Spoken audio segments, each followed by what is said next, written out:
We are just over 2 months out from the publication of The Year of the Goat, Scenario Anthology, celebrating the great old one, Shub Nigurath, in all her glory.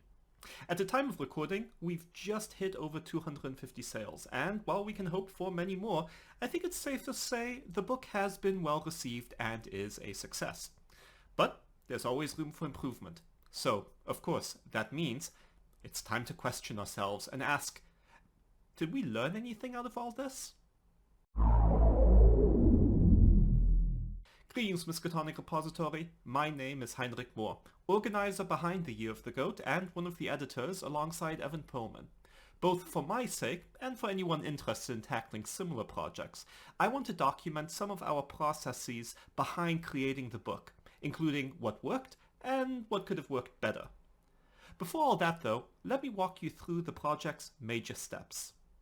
I would say the process for creating the anthology fell into 4 parts. First, there was the submission process for sending in scenario pitches and evaluating which to invite into the anthology. Second, there was the process of turning scenario pitches into rough drafts. This involved working with the authors to steadily expand their pitches to identify the different parts of a scenario and then outline what would go into each of those parts. This also allowed us to work with the authors from the very beginning of the writing process to help make sure that the stories they were all telling developed in a way that would contribute to the anthology. Third, there was the grind, otherwise known as writing the scenarios. We required authors to submit a total of 4 drafts. The first was a detailed outline. The second was the rough draft. Those were where we made the most number of substantive edits. The third draft was then to get the scenario into a near final state. The final draft was proofreading. Fourth, there was layout. Working with our layout design artist Alex Grillat on what the book should look like, what art to include, and making sure the whole thing had a consistent feel while letting each scenario enjoy its own spotlight. Now, let's see what we learned. I think perhaps the most important part of an anthology project like this is to understand why the project exists in the first place. For us, that means starting this project with what I called the concept paper. This was the document that laid out the project's vision, its scope, such as how many scenarios at what word counts it envisioned, expectations and responsibilities for editors and authors, including deadlines, and how contributors to the project would be compensated. It wasn't a legal document, of course, but it was a kind of contract that set out the parameters for the book and answered the most important questions folks interested in participating might have. Among other information, it contained requirements for submitting scenario pitches for the project, specifically formatting and word counts, compensation, roles and responsibilities, a timeline, a disclaimer that warned that none of this might actually succeed, make money, or even finish, and books, movies, and other media that served as inspiration for the project. Throughout the 18 months working on this book, I would keep coming back to this document to make sure I was acting consistent with what had been laid out in it. Where deadlines had to shift, or new responsibilities were added, such as the creation of text, audio, or video to use for teaser trailers, it was discussed with the other contributors to make sure we all had a shared understanding of what changes were being made to the concept paper. Believe me, this kind of a document may not be exciting to write, but it is absolutely crucial for setting shared expectations and understandings. I would never take on a project like this without having something similar in writing.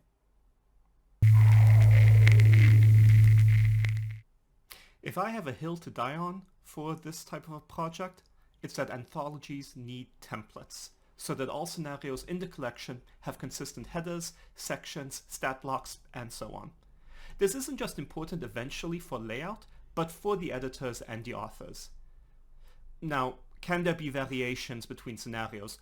Sure. Not every scenario needs to call its first part Act 1, or even have an epilogue. But bigger divergences, like not having pre-generated investigators or including custom temporary insanity tables, need to be intentional. Having a template creates the conditions for authors and editors to have discussions and figure out what is best for the scenario that is also best for the anthology. So what does a scenario template need? Well, it needs to set forth headers, including options for different titles and structures, and which headers to use for which sections.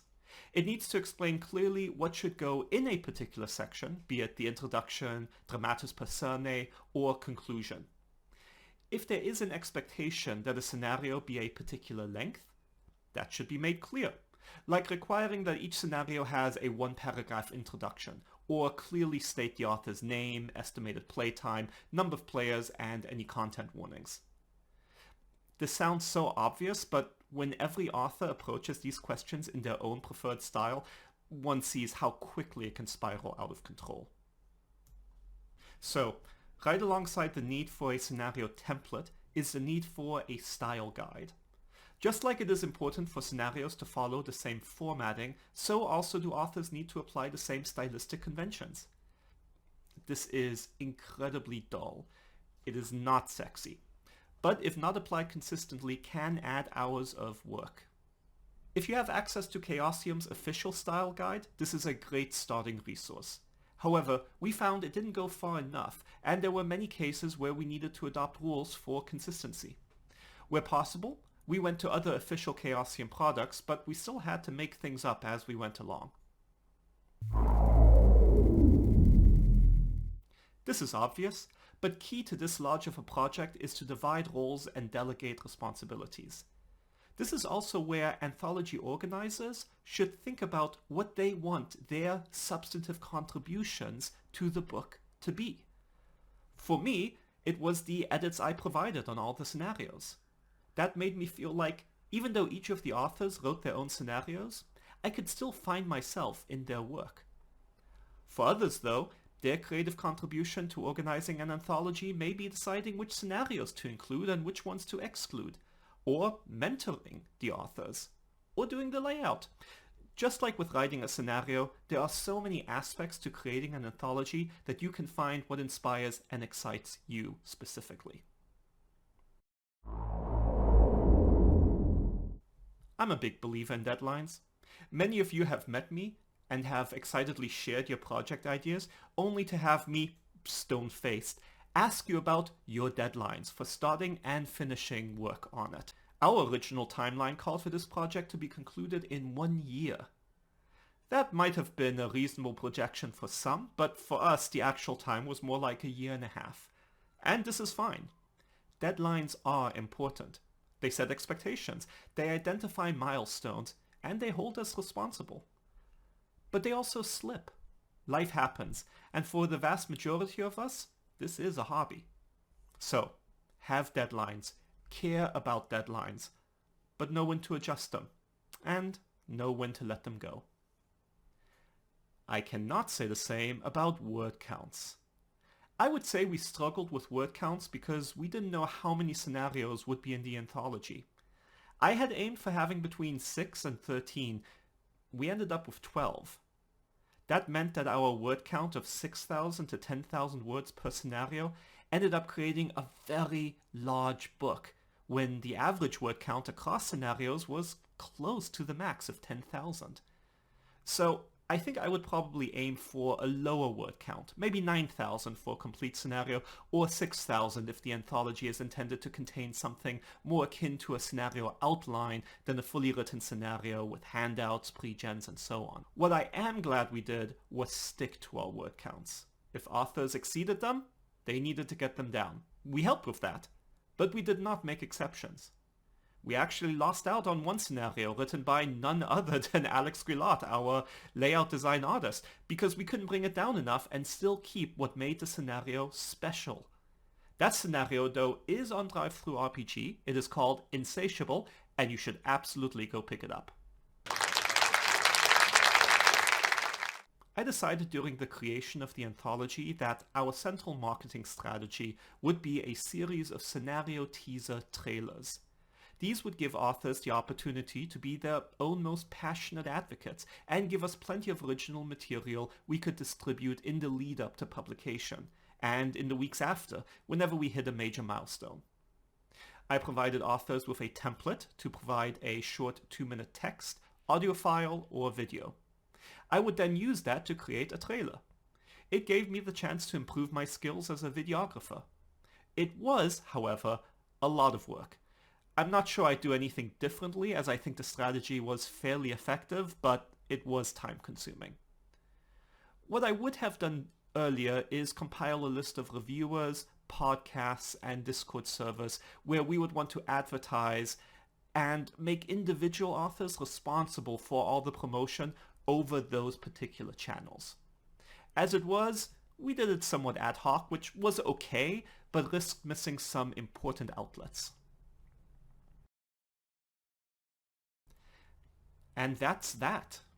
Ia Shub Nigurath. Her year is here, and it promises to be every bit as horrific as she would want.